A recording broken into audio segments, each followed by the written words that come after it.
예, 안녕하십니까. 지난 시간에 우리가 회계 순환 과정을 했습니다. 거기에 대한 문제를 조금 선별해서 한번 풀어볼 건데, 그 문제 교재 페이지는 93쪽입니다. 93쪽. 자, 우리 지난 시간에 했던 거 보세요. 거래가 발생하면은 1차적으로 붕괴를 하죠. 붕괴를 하고, 이 붕괴를 기입하는 장부를 붕괴장이라 하고, 이 붕괴장에서 총계정 원장, 그죠? 계정별로 총계정 원장에 정기를 합니다. 이걸 우리는 정기한다. 원장을 작성이 끝나고 이제 결산 때죠. 기말 결산 때 와서 직계표. 그 직계표가 뭐죠? 시산표. 이 시산표를 보고 이제 마지막 재무상태표와 손익계산서를 작성합니다.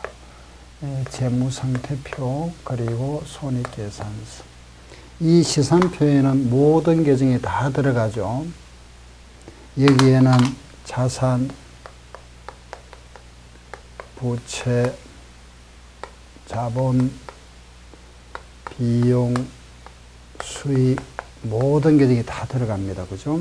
그럼 이때 이 차변 합계와 대변 합계는 항상 일치가 돼야 되죠. 이게 우리 대차 평균의 원리라 그랬죠. 그럼 요 중에서 자산, 부채, 자본은 재무상태표로 이렇게 넘어가고, 비용과 수익은 손익계산서로 들어갑니다. 그죠? 이런 계정을 우리는 실제 계정, 자산, 부채, 자본 계정은 우리가 실제 계정이라 합니다. 그죠? 실제. 이거는 실제 계정. 이거는 명목상 계정이라 그랬죠. 임시 계정이라 하기도 하고. 이거는 시산표는 모든 게 다 들어갑니다. 여기 옮기는 절차를 우리가 이익이다. 그죠? 이익이한다. 이런 분계장과 총계정 원장은 가장 중요한 장부다. 그래서 주요부라 하고, 여기에 또 보조부가 있다 그랬죠. 보조 기입장과 보조 원장이 있고, 그 분계를 할 때 차변 요소와 대변 요소 기억나죠? 차변의 자산의 증가, 자산의 감소, 부채는 반대죠. 부채의 감소, 부채의 증가, 자본의 감소, 자본의 증가, 비용의 발생, 수익의 발생, 이렇게 거래 8요소. 또 하나, 이 거래가 발생되는데 이 거래는 우리가 장부에 기장하는 게 있고, 즉 거래인 것이 있고 거래가 아닌 것이 있다. 그죠? 이거는 계약을 하다, 주문을 하다, 사람을 채용하다 하면 거래, 장부에 기장 안 합니다. 그죠? 거래인 것은 자산, 부채, 자본이 증가하거나 감소한다. 이거는 모두 거래를 한다. 이런 거래는 우리가 거래가 되는 것은 다시 두 가지로 나누어서 자산, 부채, 자본이 증가하거나 감소하면은 교환거래라 하고, 수익과 비용이 발생하면은 손익거래라 하고, 이 자산과 비용, 수익과 부채가 동시에 발생하면은 혼합거래다. 이런 말을 했죠. 여기 이제 우리가 지난 시간에 했던 요약하는 이겁니다. 아셨죠? 그리고 또 하나 우리가 이제 계산 문제, 그죠? 1월 1일에 기업을, 이제 영업을 시작해서 12월 말에 끝나죠. 기초와 기말. 이때 우리가 시작할 때 자산, 부채, 자본. 여기 기초자산, 기초부채, 기초자본입니다. 1년이 지나고 나서 기말의 자산, 기말의 부채, 기말의 자본의 변동, 이게 재산 상태, 다른 말로 재무 상태, 그 1년 동안에 벌어들인 돈, 수익 합계, 또 또 지출한 돈, 비용 합계를 빼고 나면은 순수한 이익이죠. 여기에 우리가 총수익이다. 이거는 총비용이고 순수한 이익입니다. 여기에 식이 그죠? 자산 마이너스 부채는 자본이다. 그죠? 자산 마이너스 부채는 자본, 수익 마이너스 비용은 이익이라 그랬죠. 물론 이제 비용이 크면은 손실입니다. 요 이익을 구하는 거는 두 가지, 기말 자본에서 기초 자본을 빼도 이익이 나오죠. 그죠? 이렇게 요래 구하는 거 우리가 손익법, 기말 자본과 기초 자본을 비교해서 이익을 산출하는 것은 재산법. 이게 등식, 자산은 마이너스, 부채는 자본이다. 자산은 부채 플러스 자본. 그죠? 자산 마이너스 자본은 부채. 이렇게 공식 우리가 만들 수 있죠.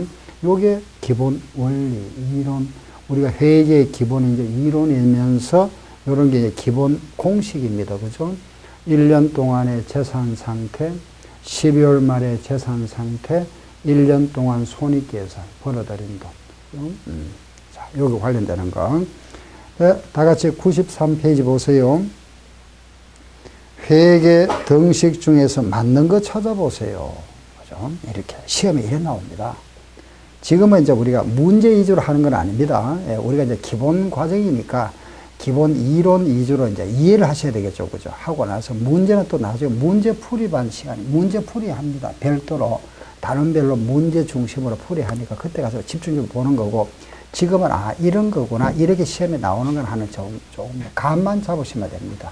너무 문제에 너무 치중하시면 안 됩니다. 아직까지 우리가 기본 이론 시간이니까 그 기본 이론 흐름을 먼저 이해를 하셔야 되겠죠. 예. 일단 이거 보세요. 1번 자산 더하기 부채는 자본이다. 전부 됐죠, 그죠? 요 자산에서 부채를 빼면은 자본입니다, 그죠? 이렇게. 자산. 그런데 이 문제가 자산에서 부채 더하면 자본이다. 틀렸죠. 자산은 소유주 지분, 채권자 지분. 그 소유주 지분이라는 거는 주인, 내 주인, 내 돈. 채권자는 내한테 돈 빌려준 사람, 부채라 이랍니다. 다른 말로 이걸 소유주 지분, 채권자 지분이라 하기도 합니다. 그럼 결국은 자산 플러스 자본은 부채다. 틀렸죠. 그죠? 자산은 지분이다. 요 말 보세요. 우리가 이거는 채권자 지분, 요거는 소유주 지분이니까 지분이니까 결과적으로 지분이다. 이게 같이 성립합니다. 그래서 3번은 틀린 말이 없습니다. 4번은 채권자 지분은 부채, 타인 자본도 부채, 자기 자본은 자본, 부채는 자본이다. 말이 안 되죠. 자산 플러스 지분, 지분이 자산인데 자산과 지분을 더한 거다. 부채 틀렸다. 그죠? 예. 다음 2번 한번 보세요. 회계 결산 절차입니다. 그 절차를 가만히 보니까 모두 이제 요 결산 시점에 나온 거래요. 그죠? 예, 딱 보니까, 그죠? 그럼 제일 먼저 우리가 거기에 들어가야 될 것이 뭐냐 하면은, 거기에 보니까, 그죠? 바르게 대일된 거. 일단은, 이게 시산표는, 우리가 시산표는 장부를 수정하기 전 시산표에서 요 정리사항이 있죠. 정리할 사항이다. 요 정리사항을 더하고 빼고 나면은 수정 후 시산표, 이렇게 되겠죠. 예. 그러면 지금 문제에 보니까 수정 전이 없다. 요게 있네요. 그죠? 요거 있고, 요건 없습니다. 그 수정 분계가 요게 있네요. 그죠? 니은, 요게 기억이니까, 요거 먼저 수정 전이 안 나왔으니까 시작이 이제 요거부터. 니은하고 기억, 이렇게 시작합니다. 그죠? 예. 다음에 미음 결산 분계를 먼저 합니다. 결산. 그리고 리얼 2월 시산표를 작성하고, 역분계라는 것은 내년 1월 1일 하는 겁니다. 1월 1일. 그걸 이제 역분계를 하는. 역분계는 생략해도 관계없습니다. 해도 되고 안 해도 되고. 그래 이제 우리가 생략할 수 있는 건 이제 정산표라든가 이런 역분계, 2월 시산표 이런 거는 이제 생략이 가능하다 이러죠. 예.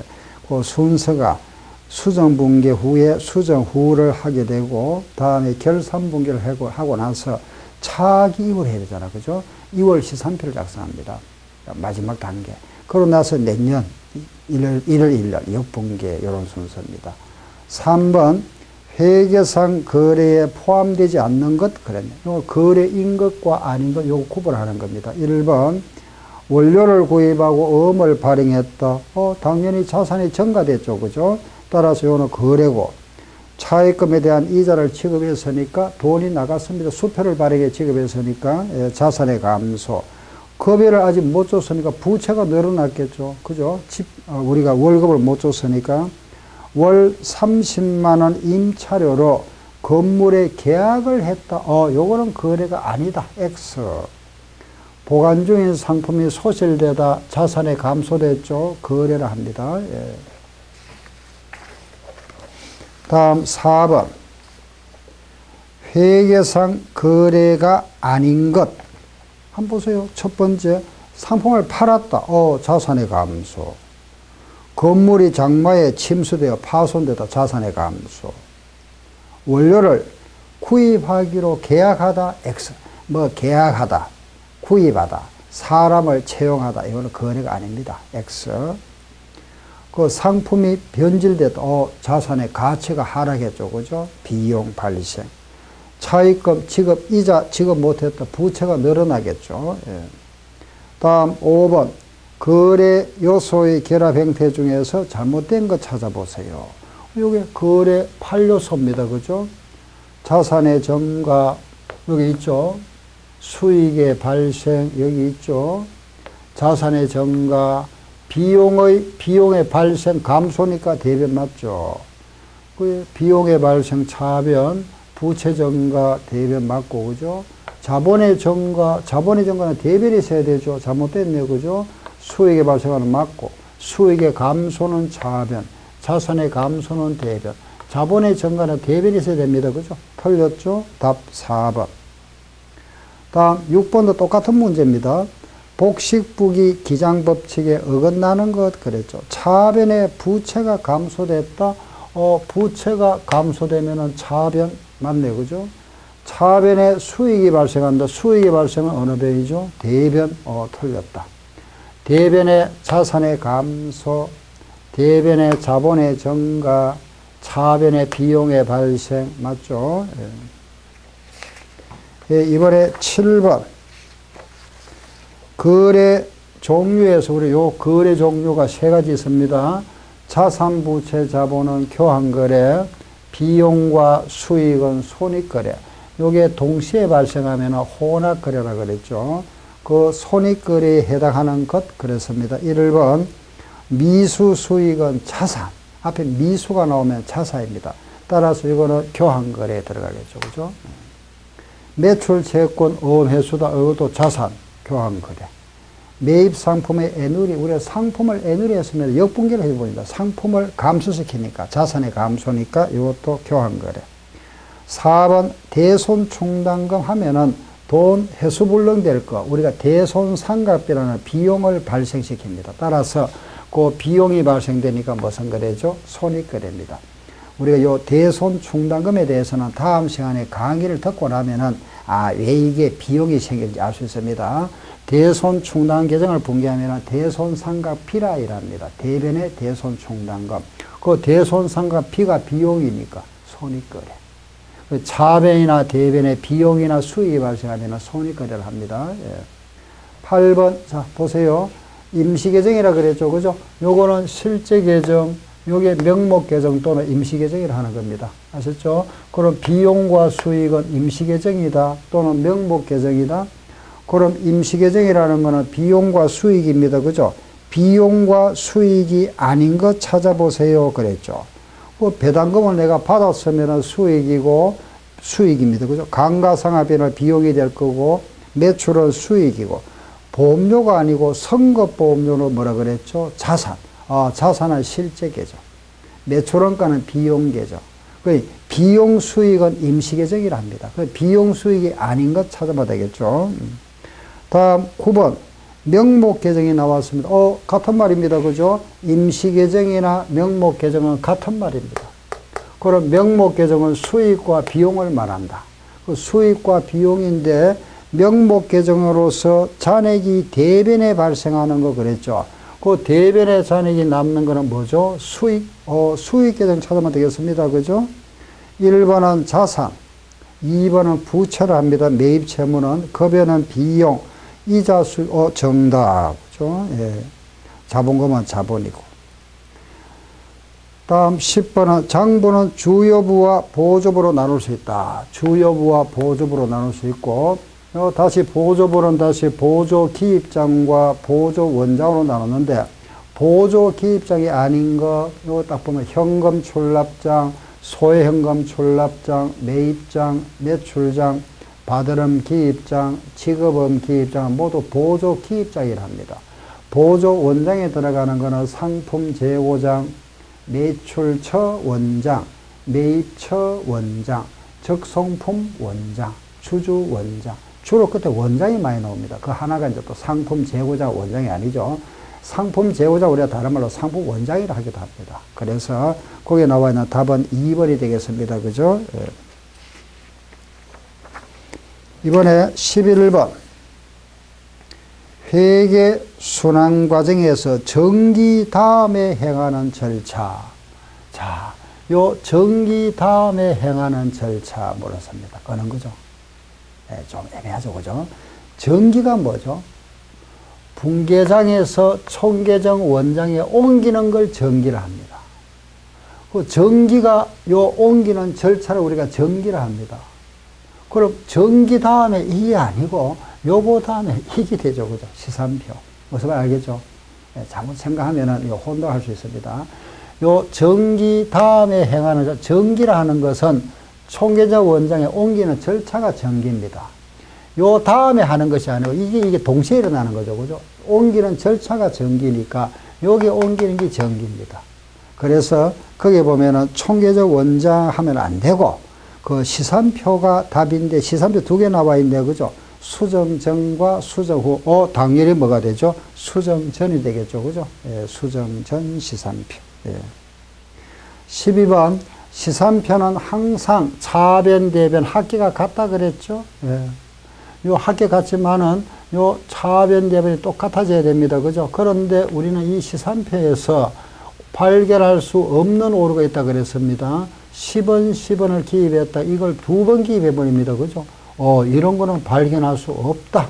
이중 기입했거나, 동시 누락했거나, 그죠? 양변에 동시 누락했거나, 금액은 정확한데 계정감호 분류를 잘못했거나, 이런 거는 우리가 발견할 수 없다. 그죠? 그런데 한쪽에 잘못된 거는 발견할 수 있죠. 그죠? 한쪽 잘못된 거, 요거는 발견할 수 있다 그랬죠. 예를 들어서 여기에 우리가 10원을 적어야 되는데 여기에 빠뜨려 버렸습니다. 그죠? 발견할 수 있다. 그래서 12번 시산표를 통하여 발견할 수 있는 오류 하는 건 한쪽 오류다. 한쪽. 차배나 대변. 그 의미를 이해를 하시고 답을 찾으셔야 됩니다. 대변과 사배 서로 바뀌어 버렸다. 그죠? 똑같죠? 예. 거래 전체, 차변 대변이 몽땅, 예, 누락했다. 발견할 수 없다. 동일 거래 분계가 이중으로 기입됐다. 이것도 발견할 수 없다. 한 계정, 한쪽 기입 누락, 이걸 발견할 수 있다. 틀립니까? 그죠? 계정감호 오류는 발견할 수 없습니다. 그죠? 예. 13번, 재고조사표에 기입될 사항이 아닌 것. 재고조사표라는 거는 기말에 정리할 사항. 연말에 정리할 사항이 재고조사표예요.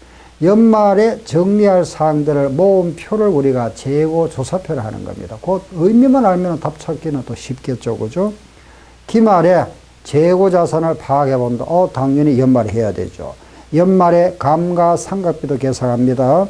또 대손을 예상합니다.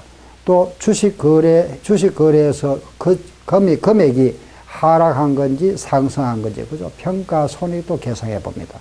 그런데 은행계정 조정표는 조금 바로 다음 시간에 할 겁니다. 예, 그런데 은행과 우리 회사 금액이 차이가 발생했을 때 그걸 조정해 보는 겁니다. 이거는 수시로 합니다.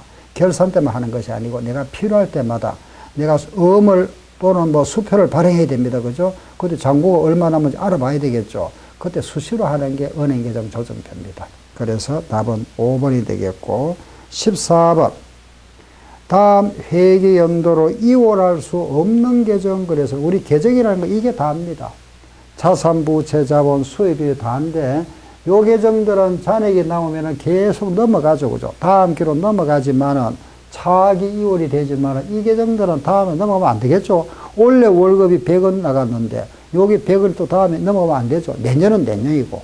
그래서 1년 동안만 딱 발생하는 거예요. 명목상 계정이다. 임시 계정이라 하는 겁니다. 그래서 이건 안 넘어갑니다. 비용 수익은. 아셨죠? 그럼 이월할 수 없는 계정이다. 아, 명목 계정이구나. 비용 수익 계정이구나. 비용이나 수익을 찾아면 되겠죠.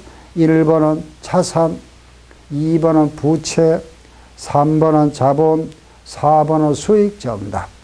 5번 단기 금융사업 예금을 말합니다. 자산. 예, 여기까지입니다. 그 15번부터는 나중에 우리가 문제 뒷부분을 하면서 재무제표 하고 나서 다시 돌아와서 제가 한번 다시 꼭 풀어드릴 겁니다. 예, 일단 여기까지 하시고. 자, 그 다음에 이제 우리 이제, 지금부터는 이제,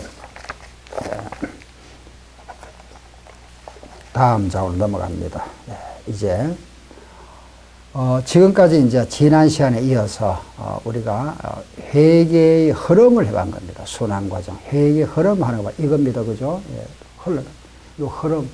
이게 계속 반복되죠. 그래, 반복된다. 순환 과정이다. 그죠?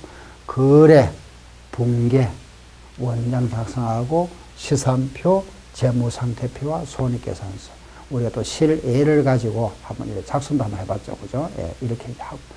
자, 여기서 하나 더 보세요. 요 사이에, 여기 이제 우리가 결산 때, 그죠? 기말에 정리할 사항이 있다 그랬죠. 요 시산표는 수정 전 시산표. 정리사항을 수정하고 나면은 수정 후 시산표. 그 수정 후 시산표를 보고 요걸 작성합니다. 그죠? 요게 바로 기만의 정리사항이라 그랬습니다. 이 부분이 이제 앞으로 우리가 공부할 사항. 그죠? 바로 본론입니다. 자산에서, 자산에서 정리할 사항. 부채에서 정리할 사항. 자본에서 정리할 사항. 이런 걸 갖다가 하나하나 하게 됩니다. 하나 이제 구체적으로, 예. 그 이제 우리 강론이죠. 그죠?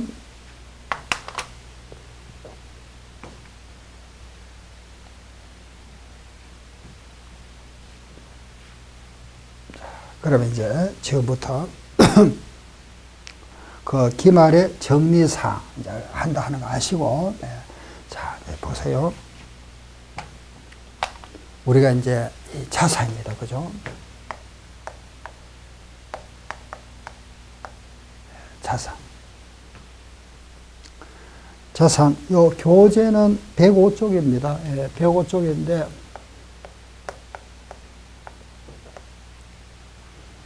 예, 필요한 부분을 조금 메모를 좀 하세요. 예, 그 책에 제가 또 우리 교재는 국제의 기준에 따라서 편집이 되어 있기 때문에 여기 좀 없는 부분도 조금 제가 보충 설명을 해 드릴 겁니다. 예, 그러니까 또 일단 자산이다. 그죠? 예, 자산 부분.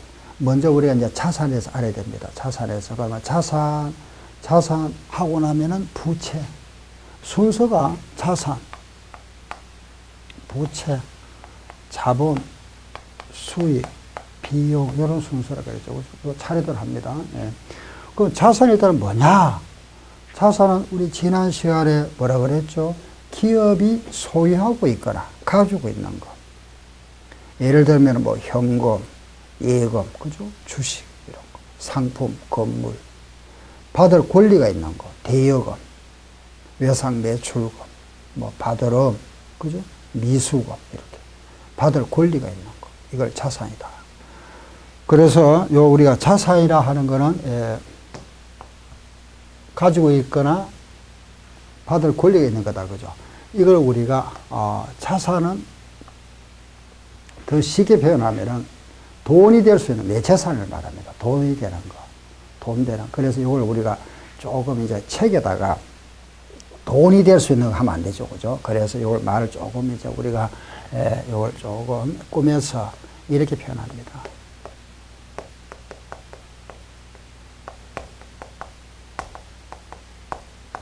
이렇게. 예. 아시겠죠? 한번 따라 해볼까요? 시작. 미래 경제적 효익이다. 요 효익하는 게 돈 된다 이런 뜻이고, 미래 돈이 될 수 있는 거. 요걸 또 다른 말로 용역 잠재력이다.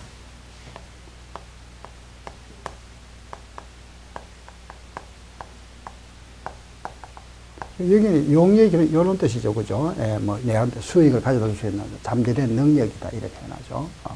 자산은 미래 효익이다. 그죠? 예. 그래서 이 자산은, 미래 돈이 될 수 있는 거다. 아시겠죠? 예. 그리고 요 효익은, 효익이 돈이라 그랬습니다. 효익. 요거는 또 하나 특징이에요. 측정 가능해야 됩니다. 또 하나 유입 가능성이 높아야 되겠죠. 그죠? 예. 요 돈은 들어올 가능성이 높아야 됩니다. 들어올 유입 가능성이랍니다. 유입 가능성. 예. 또 금액을 우리가 신뢰성 있게 요 측정 가능해야 되겠죠. 이렇게. 앞으로 이제 자산하면 효익, 유입 가능, 유입 들어올 가능성이 높아야 됩니다. 그죠? 들어올 가능성이 없다면 그거는 대손 처리해야 되겠죠. 그죠? 측정 가능해야 됩니다. 세 가지 기억하세요. 효익, 유입, 측정. 아시겠죠? 자산은 경제적 효익이 있어야 되는데, 이 효익, 돈은 유입 가능성이 높아야 되고, 또 금액을 측정할 수 있어야 됩니다. 그죠? 측정 가능해야 된다. 아시겠죠? 측정 가능성. 그럼 우리가 이 자산에서 공부할 항목들을 잠깐 열거를 한번 해볼게요. 첫째, 현금. 네, 제가 지난 시간에 말씀드렸죠. 그죠?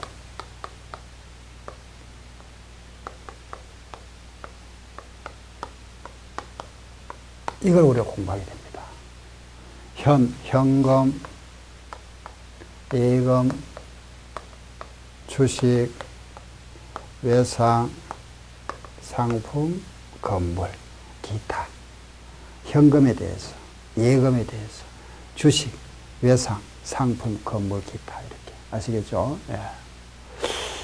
자, 여기서 한번 보세요. 우리가 이제 이 자산을 이렇게 이제 우리가 크게 이렇게 구분했습니다. 제가 요약해서, 현, 예, 주, 외상권, 기타. 그죠? 이렇게 구분했는데, 그럼 요 현금인데, 우리가 이제 자산을 재무 상태표에 표시를 해야 되죠. 그죠? 표시를 할 때는 요런 순서로 할 건지, 그렇지 않으면은 1년 기준에서 1년 내에 현금화 될까 하고 1년 후에 현금화 될까 나눌 건지, 그걸 이제 우리 나중에 재무제표 가면 다시 하게 됩니다. 저 뒤에 가 우선은 지금 간단하게 의미만 이해하세요. 첫째, 자, 일단은 우리는 자산을 이렇게 구분합니다. 유동자산과 비유동자산. 요거는 기준이 뭐죠? 1년입니다. 물론 또 52주 하기도 하는데 일단 1년 기준이다. 아시겠죠? 유동은 1년 내에 현금화 되리라 예상되는 거. 비유동은 1년 후에 우리가 현금화 될 수 있는 겁니다. 자, 기본적으로 이제 이렇게, 유동과 비유동 구분하는구나. 이래 아시고, 어디까지가 1년 내가 유동자산 될까요? 우리가 1년 내에 팔 수 있는 거, 또는 내가 돈 받을 수 있는 거, 뭐겠죠? 어디까지겠죠? 보니까, 아시겠죠? 그죠? 이렇게. 여기까지입니다. 상품까지. 요거를 우리가 1년 내에 팔 것으로 예상하는 겁니다. 보통 건물 같은 이런 유형자산은 이거는 1년이 더 되겠죠. 그죠? 그래서 여기까지를 유동자산으로 구분합니다. 요걸 우리 뭐라 한다? 비유동자산이라 합니다. 아시겠죠? 두 번째.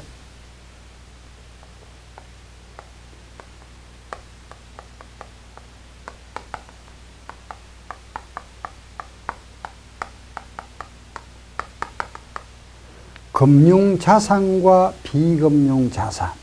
이걸 구분하죠. 금융자산. 금융자산이라는 것은 돈 받을 권리. 요거는 돈 외에 받을 권리를 말합니다. 요거는 현금, 돈이 관련된다. 그죠? 돈. 금융자산이라는 것은 현금을 받을 권리가 있는 거. 그래서 이걸 그죠? 조금 세련되게 표현하면은, 요거는 미래, 현금을 수취할 계약상 권리다. 이렇게 표현합니다. 그래, 돈 받을 권리다. 일단 고려하세요. 금융자. 이거는 현금 외에. 그럼 요 중에서 현금 받을 권리가 뭐가 있죠? 요거 당연히 현금이고, 은행 예금 찾아오면 현금 되죠. 그죠? 주식 팔면 현금이죠. 외상값 받으면 현금이죠. 이거 아직 안 팔았죠? 여기까지가 금융자산입니다. 요거는 비금융자산이랍니다. 이해되죠? 다시 여기까지는 유동자산, 비유동. 요거까지는 금융자산, 비금융자산이랍니다. 예, 일단 이렇게 간단하게 이해하시고, 세 번째, 이걸 또 이렇게 구분하기도 합니다.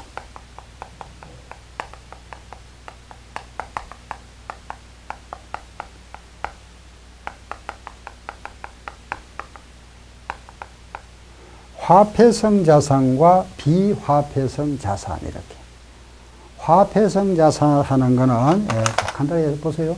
화폐 하면 확정되어 있다. 금액이 확정되어 있는 거. 요거는 확정이 안 돼 있다. 비확정. 요래 이해하시면 되죠. 아, 요거는 뭐냐. 구분 기준은, 요거는 금액이, 돈이, 그죠? 금액이 딱 정해져 있다. 비화폐에서 금액이 변동될 수 있는 거. 그죠? 자, 그러면은, 현금은 항상 그대로 줘, 그죠? 내가 만약에 돈을 10,000원가 있다. 1년 후에도 10,000원입니다. 그죠? 예금도 그대로 겠죠, 그죠? 원금은 그대로 똑같습니다. 이자는 별개 생기는 거고, 요거는 변동이 되죠. 주식은. 그리고 주식 투자하죠, 그죠? 주가가 올라가고 내려가고 하죠. 아, 이거는 변동이 되는구나. 이거 무슨 자산? 비화폐성 자산. 외상값, 내가 돈 빌려줬습니다. 100원 빌려줬으면 100원 받아야 되겠죠? 이거 딱 정해져 있다, 그죠? 상품값, 이거 변동되잖아. 그죠? 건물값, 당연히 변동되죠. 우리 아파트 사고, 팔고, 투기하죠, 투기. 예, 투자. 예. 아, 그래서 알 수 있는 것이, 여기 보니까 화폐성 자산은 금액이 딱 정해져 있다, 그죠? 정해져 있는 거는 현금, 예금, 이런 건 딱 정해져 있고, 외상값, 이런 거 정해져 있는데, 요거는 보니까, 그죠? 저기 보니까 주식, 요거는 금액이 변동이 되잖아. 그죠? 주식하고, 또 상품, 건물가, 요거는 변한다. 그죠? 요거는 비화폐성이구나. 대표적으로. 물론 이제 기타 있겠죠. 그죠? 예. 요 기타 자산. 예. 요런 거. 대표 요런 거다. 자, 이제 여기서 문제가 생긴다. 그죠? 한번 보세요. 내가, 이런 거 한번 볼까요? 잠깐 보세요. 내가, 5월 1일 날 건물을 하나 샀습니다. 얼마 주고 샀느냐? 요걸 100원 주고 샀다. 100억이라 해도 되고, 단위는 여러분들이 편한 대로 생각하시면 됩니다. 1억이라 해도 되고, 100원 주고 샀습니다. 7억 원가라 이랍니다. 100원. 이걸 우리가 역사적 원가다. 이런 표현도 합니다. 7억 원가. 예. 그런데 이제 우리 재무제표는 언제 작성하죠? 그렇죠. 연말에 작성하잖아. 그죠? 12월 말에. 오늘이 12월 말인데, 오늘 현재 와서 보니까, 시가를 보니까, 요게 130원 돼 있더라. 그죠? 130원. 예. 요게 100원짜리 주고 샀는데, 130원 돼 있더라. 그럼 우리 장부에, 우리가 이제 결산 보고서가 재무제표죠. 그죠? 그 재무상태표에 건물을 이렇게 표시해야 되잖아. 이렇게 여기다. 그죠? 이렇게. 이런 재무상태표에다가 가지고 있는 이런 이제 현금은 그대로니까 그대로 적으면 되겠죠. 그죠? 내가 가지고 있는 현금 얼마, 예금 얼마 적으면 됩니다. 그죠? 그런데 여기다가 건물을 적어야 됩니다. 요 재무제표는 언제 작성하죠? 12월 말에. 자, 여기다가 처음에 내가 살 때 100원 주고 샀는데 지금 130원입니다. 100원을 적어야 될까요? 130원 적어야 될까요? 이게 이제 우리가 갈등이 생기잖아. 그죠? 그렇죠? 이런 비화폐성 자산. 그죠? 그래서 이걸 그만 원가로 적을까요? 시가로 적을까요? 잘 모르겠죠? 예? 원가 아니면 시가입니다. 그죠? 예. 근데 이걸 이제 우리는, 자, 이 원가로 적는 것을 뭐라 하느냐? 원가법이다. 이라 표현합니다. 원가법. 원가주의, 또 원가법. 그럼 시가로 요래 적는 걸 뭐라 한다? 예, 시가법이랍니다. 아시겠죠? 그럼 둘 중에 낮은 쪽. 둘 중에 낮은 쪽은 무슨 법? 그렇죠. 저가법이랍니다. 그럼 둘 중에 높은 쪽? 고가법. 그건 없습니다. 아시죠? 세 가지. 원가법, 시가법, 저가법이 있구나. 그 나중 가면 이제 주식에 가면 또 지분법 하나 나옵니다. 그 아직까지 나중에 하도록 하고, 원가법, 시가법, 저가법이 있구나. 예. 자, 그러면 이제 우리 건물에 대해서, 그죠? 예, 뭘 할 건지 이걸 이제 선택해야 되는데, 우리 법에서는 요 세 가지인데, 요거나 기업에서 선택할 수 있습니다. 선택. 요걸로 한다. 나는 우리 회사는 원가로 할 거다. 우리는 시가로 할 거다. 요 선택할 수 있습니다. 한번 선택하면은 계속 같은 방법을 해야 됩니다. 계속. 이걸 하다 이렇게 바꾸면 안 되죠. 예, 변경할 수 없습니다. 선택은 자유인데 한번 선택하면 계속 해야 됩니다. 아시겠죠? 자, 그러면은 요 상품은 뭐로 할까요? 네, 상품은 저가로 하자. 낮은 쪽으로 합니다. 그럼 주식은 뭐로 할까요? 그렇죠. 시가로 하자. 시가법입니다. 자, 다시. 주식은 무슨 법? 시가법. 알았죠? 상품은 뭐로 한다? 저가. 낮은 쪽. 건물은 뭐로 하고? 둘 중에 선택할 수 있다. 이걸 우리 나중에 이제 원가 모형이다. 이걸 재평가 모형이다. 그런 표현을 합니다. 이거 이제, 요런 거에 대해서는 이제 요 장에 가면은 다시 하나하나 할 겁니다. 이상 기본적으로, 무슨 말인지 아시겠죠? 그죠?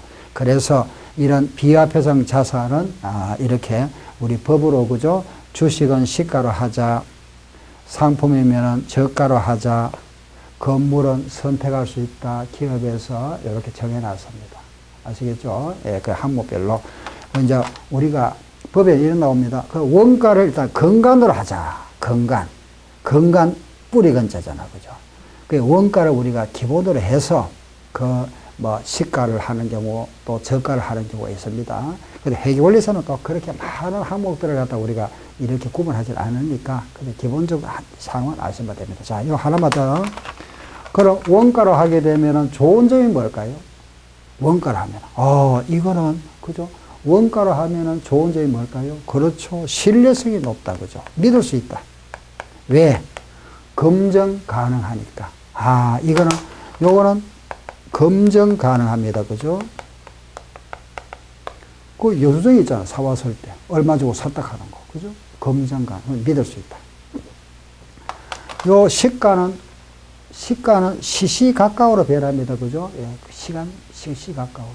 그래, 믿을 수 없는 신뢰성은 떨어집니다. 그렇지만은, 오늘 현재 가격으로 하면은, 오늘 현재 내가 건물 요 금액대로 한다면은, 오늘 현재 그 가치를 알아보기에는 요게 딱 맞죠. 그죠? 그래서 요거는 목적 적합하다. 이렇게 표현합니다. 요거는 시기적절하죠. 적시성. 저가법 하면은 요거는 우리가 낮은 쪽으로 하게 됩니다. 그건 자산을 낮은 금액으로 하면은 장부상의 이익이 어떻게 될까요? 작아지겠죠. 그럼 세금을 적게 내겠죠. 이걸 우리가 보수주의라 이렇게 표현합니다. 앞으로 많이 나올 겁니다. 이익을 적게 계산한다. 그죠? 무슨 주의? 예, 보수주의. 네.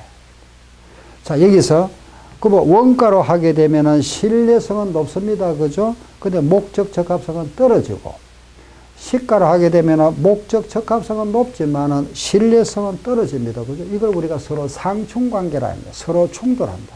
상충. 요런 장점이 있구나. 요 정도, 아시고. 이제 원가로 하는 경우, 그죠? 시가로 하는 경우, 저가로 하는 경우가 있구나. 이렇게. 무슨 자산에 대해서? 비화표성 자산. 아셨죠? 자, 다시 보세요. 자산은 효익, 유입, 측정인데 자산을 우리가 장부에 표시를 할 때는 유동과 비유동 자산으로 구분하자입니다. 요렇게. 요게 원칙. 1년 기준에서 순서를 정할 때 이런 차례대로 하는 걸 우리가 유동성 배열이라 하는 겁니다. 요 순서가 현금화되기 빠른 순서죠. 그죠? 유동성 배열 하지 말고 1년 기준 하자. 예, 이것도 예금 중에서도 1년 내에 만기가 있는 게 있고 1년이 넘는 거 있죠. 그죠? 정기예금. 3년짜리 이래 있잖아. 그죠? 요런 거는 비유동 자산 내려가야 됩니다. 밑으로. 이것도 1년 내에 팔 거 하고 1년 후에 팔 거 구분하죠. 예, 그래서 요 우리가 1년 기준에서 표시하자. 표시할 때 유동과 비유동 이런 식으로. 아시죠? 금융자산은 요거는 돈 받을 권리, 현금을 받을 권리. 아, 그게 금융자산. 요거는 현금이 아닌 거. 여기까지는 현금 받을 권리. 여기까지는 금융자산이라고 그랬습니다. 예. 여기까지 금융자산. 여기까지는 유동자산. 화폐성 자산과 비화폐성. 아시겠죠? 그죠? 요거는 확정돼 금액이 딱 정해져 있으니까 이게 금액이 하나밖에 없으니까 그죠? 하나밖에 없으니까 이거는 구분할 필요 없고 이거는 금액이 변동이 되니까 금액이 변동된다는 거는 두 개밖에 없습니다. 원가 아니면 시가. 실제로 시가밖에 없죠. 그죠? 5월 1일 날 요때 요 금액이 요때 시가죠. 그게 이제 날짜가 지나니까 과거가 되니까 현재 시가, 옛날에 샀을 때 시가, 시드 원가를 합니다. 우리는 이제 결국 요거밖에 없지만은 의미는 옛날에 살 때 가격이니까 시드 원가, 현재 시가. 그죠? 아, 시가. 아시겠죠? 요걸 우리 역사적 원가를 합니다. 역사적 원가. 요걸 다른 말로 현행 원가를 합니다. 예, 조금 더 다시 말씀드릴 겁니다. 예.